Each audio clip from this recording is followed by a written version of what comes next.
Donibane Ziburuko gaztetxean gaude, Lapurdiko musika eszenaren arnasune batean. Hemen du entsegu lokala gaurko gure talde protagonistak, Kumano Motor taldeak. Baiona Zikina diskoa kaleratu berri dute, eta lana gertutik ezagutzeko gerturatu gara onera. Gaur gurean hardcore punk erritmoak.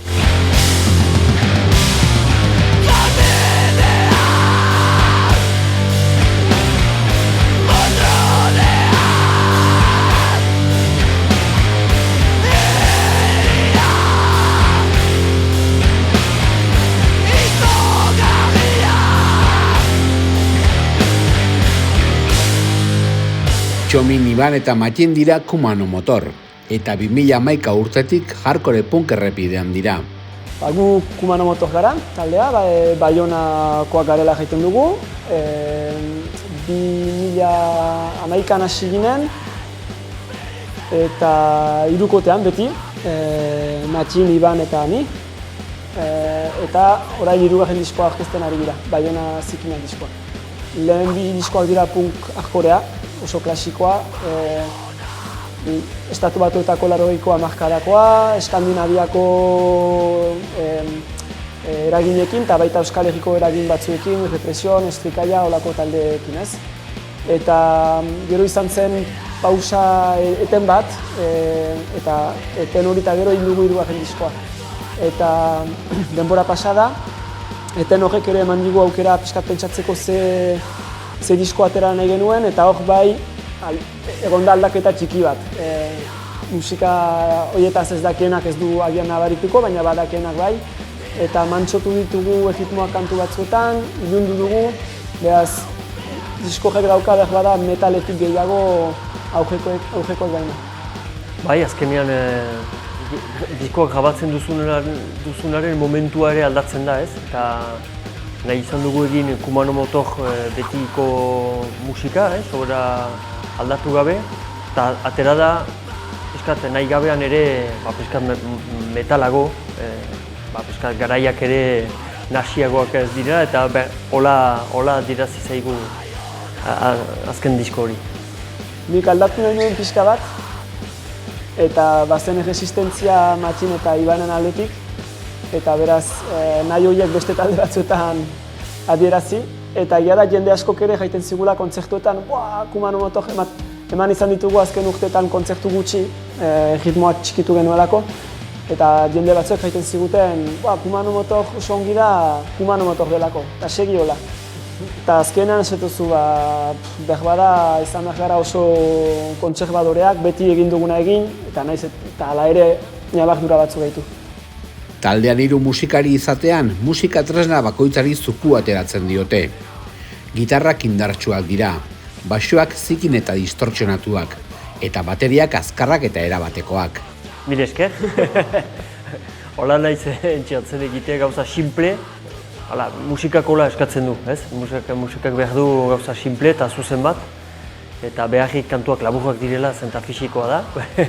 Eta azkenean gitarrak ere usuz egiten du, hirukoteak girenez, pentsatzen dut horrek ere maiten dio masibotasun bat ez, edo gauza potente bat emaiten du, nik uste.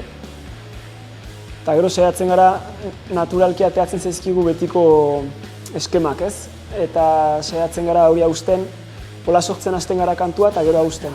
Eta aldaketa asko eragiten, eta bai baterian ritmo aldaketak, hausturak, eta bai ere Ibantani basua eta gitarra, ez dago bigarren gitarrarik, beraz jokoa ere gure artean izaten da. Eta saiatzen gara harmonia batzu bilatzen, eta nahiz eta kantu laburrak izan, eta betiko eskemetatik libratu ere ez, saiatzen gara zartako batzu bezala, pim-pam-pim goza batetik bestera pasatzen. C'est pas une question que je me pose beaucoup, ça arrive un peu naturellement. Après, ce qui est sûr, c'est que la volonté, c'est d'avoir un son gras et un son lourd, puisqu'on n'est que trois. Donc du coup, on est obligé d'avoir quand même une distorsion dans la basse, on est obligé d'avoir quand même bien de basse, mais en même temps bien d'aigu dans la basse pour qu'elle bave en fait, qu'elle sonne lourde et grasse. Et du coup, c'est pour ça que j'ai une pédale, une Big Muff basse et une pédale de distorsion aussi. Je les mets tout le temps les deux un peu allumés, pour avoir justement ce côté plus agressif et lourd dans la basse. Sorkuntza etxean abiatzen dute, konfinamendu egoerak bultzatuta. Alta, entsegu lokalean borobiltzen da diskoa.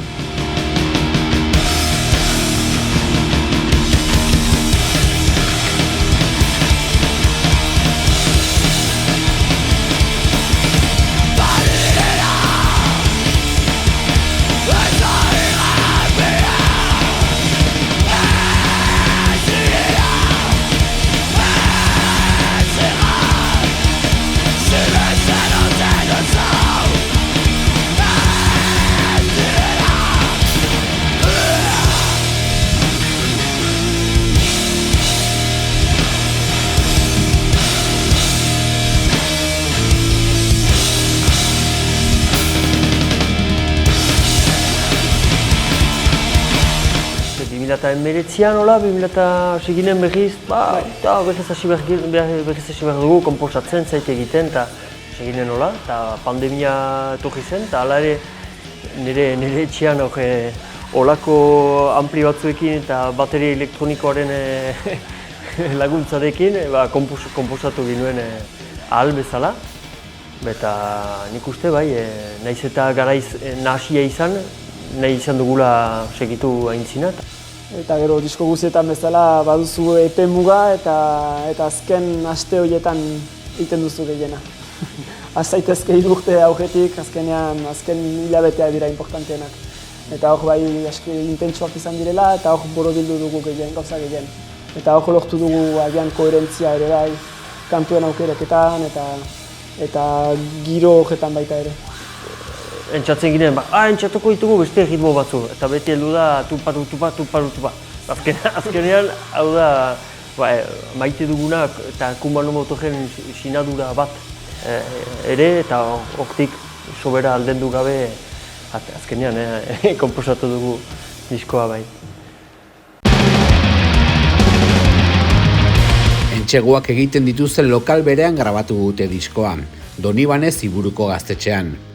Soinu mailaren bestaldean, Iñaki Pla izan dute lagun. Bai, diskoa hemen grabatu dugu eta zuzenean, eta hori izan da erabaki aski kontziente bat, beste erabaki asko bezala, denborarekin erabakitakoa, eta nahi genuen alde batetik hurbileko zerbait, eta ez joan ez dakit nora, hurbileko pertsona bat ere, lagun bat, alba zen, eta zuzenean grabatzea.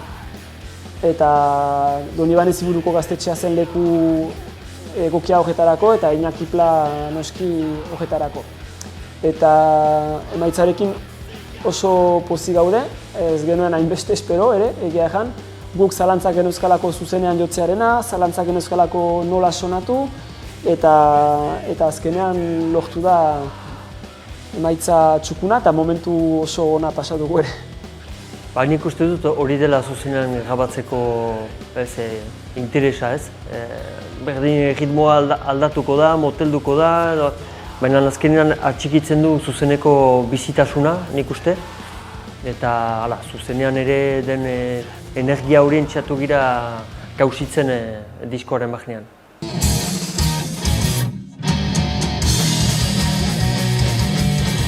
Baiona Zikina izena daramalan berriak. Finean, bizi diren hiriarekiko maitasun eta gorroto istorioak dira.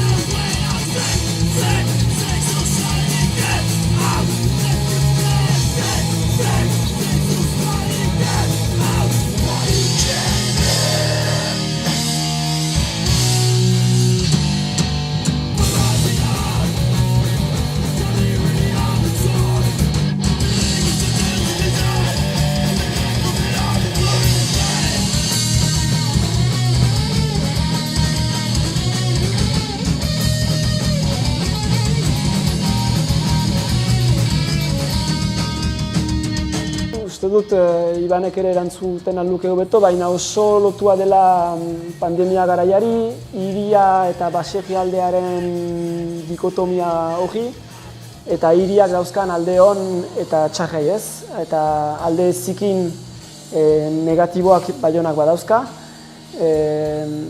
Kantu horretan, kantu bat delako ere Baiona Zikina aipatzen da Baionako festetako gehiagikeria, aipatzen da Baionako tabernetatik etxerako bidean adibidez emakume batek zenbat zailtasun edo bortizkeria jasan dezakeen. Eta gero ere, pixka buelta eman genion zikina itzorri eta hartu genuen ere alde honetik zikintasuna aldarrikatzearena ez. Gure hiriak, ez Baiona bakarrik beste guztiak hiri ertain eta handiak aldatzen ari dira, ez baitezpada gure gustura eta nahi genuen aldarrikatu Baionak egon bertzuela, atxiki bertzuela alde zikin hori, alde militante hori, alde alternatibo hori, eta hori galtzen baldin bada, Baiona garbiegia baldin bada, ja gu ez garela hor sentitzen eroso. Je crois que j'aimais bien ta réponse. Je vais essayer d'en faire une autre. En fait, le thème de la ville et du côté un peu urbain, on l'a pas beaucoup abordé dans les deux premiers albums, un petit peu parce qu'il y avait Racine City dans le premier album, il y avait Riot City dans le second album. Et là, en fait, je sais pas, c'est peut-être parce que j'ai écouté trop de Syndrome 81 dans toute la temporalité qui a préparé l'album. Et dans le dernier album de Syndrome 81, ils parlent beaucoup de la ville de Brest et ils sont beaucoup sur le côté oppressant de la ville et je crois que ça m'a un peu imprégné et qu'au final j'ai eu envie de... Je me suis reconnu vachement dans leurs paroles sur leur côté. Brest c'est une petite ville aussi, un petit peu à l'image de Bayonne, ils adorent leur ville mais par contre il y a un rapport très ambivalent avec cette ville parce qu'ils la trouvent aussi oppressante. C'est dès que la nuit tombe et que les bars ouvrent en fait, du coup c'est vraiment le côté face de l'autre côté de la pièce, l'autre côté de la ville et du coup là ça se transforme en fait. La ville se transforme en un lieu de perdition, un lieu d'oppression où vraiment tous les côtés un peu malsains ressortent et c'est quelque chose qui ressort un petit peu dans toutes les villes, même dans les villes qu'on adore comme Bayonne parce que c'est vraiment une ville qu'on adore, mais voilà, dès que la nuit tombe et ça fait ressortir nos angoisses, ça fait ressortir nos peurs. Et c'est ce qu'on a essayé, en tout cas ce que j'ai essayé un petit peu de transmettre dans les paroles de Bayona Sikina. On retrouve aussi dans la chanson Lambroa Yaustenda cette thématique un peu de dès qu'il fait nuit, dès que la brume tombe, Lambroa Yaustenda, il y a un peu cette oppression qui nous arrive dessus et on fonce dans l'autodestruction. Il y a notamment dans Lambroa Yaustenda, il y a des paroles Auto Shunshiketarako Bidean. Donc c'est un petit peu ça aussi, ce chemin d'autodestruction qui est amené par le côté ville en fait. Lapurdiko musik estenan arnasgune bat da Donibane Ziburuko gaztetxea. Bertan dute topaleku kostaldeko musika taldeak, eta zuzeneko emanaldien gune garrantzitsu bat da.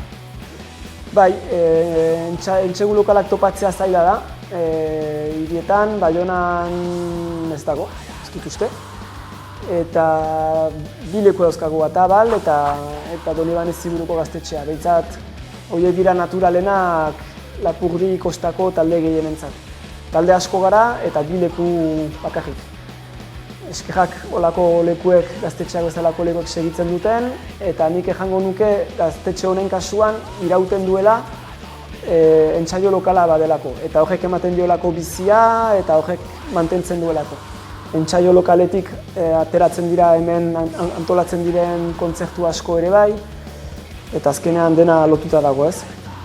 Bai, hori da, azkenean eskertu behar dugu hau kudeatzen duten jendeak ez, zenta behar bat bada, baina ere behar da antolatu, lekua mantendu, gakoak, ezakitze historio, logistika historio, materiala, sonoa, eta azkenean hori ere eskertzen da. 2012an sortu genuen Bra kolektiboa, eta horren inguruan elkartu ginen punketik metalera oso modu zabalean ari ginen taldeak, izan zen olako dinamika, gaur egun ez dago hainbeste, eta pixkat pena da, gu eta Hausakil Connection, Zetkin, badaude olako talde batzu punka jotzen dugunak, gutxi, Ipar Euskal Herrian, gaur egun. Eta badago harrigarria da landesetan dagoelako kriston eszena gaur egun. Eta daude, dauzkate 3-4 leku, bi taberna, elkarte bat, eta hor, ari dira kontzertu asko antolatzen. Lapurdin gaur egun oso gauza gutxi dago, pentsat guk antolatuta. Musika estilo horietan, eta landesetan asko. Beraz, Baionatik joera daukagu azken 2 urtetan ara joateko kontzertuak ikustera. Zaila da, baina behar da prestatu mentalki landesetara joitea.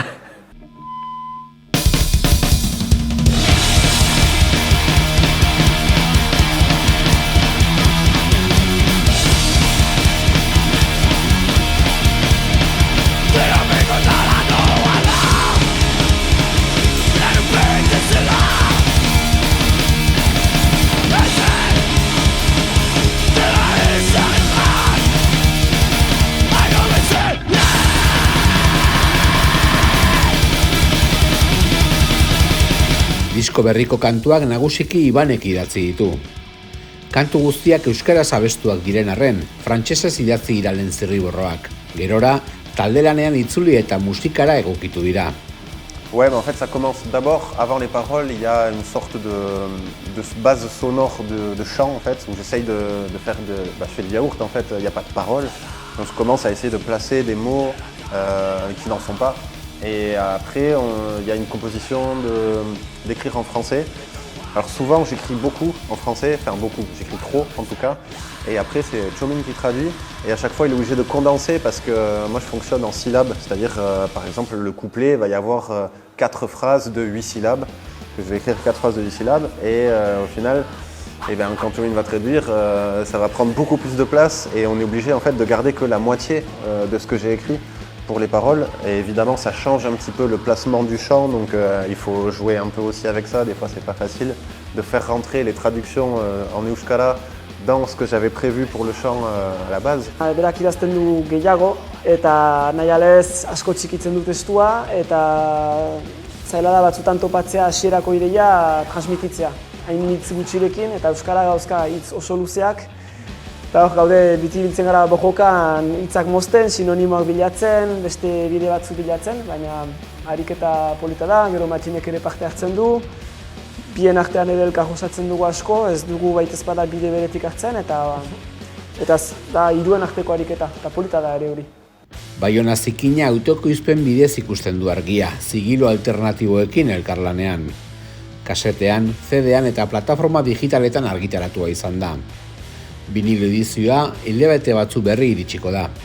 Diskoa autoekoizpena da, nik uste guk ateratakoa, eta kasetea Dizpi Records, hau da Ibanek eta bere lagun batzuek sortu duten diskoetxe bat,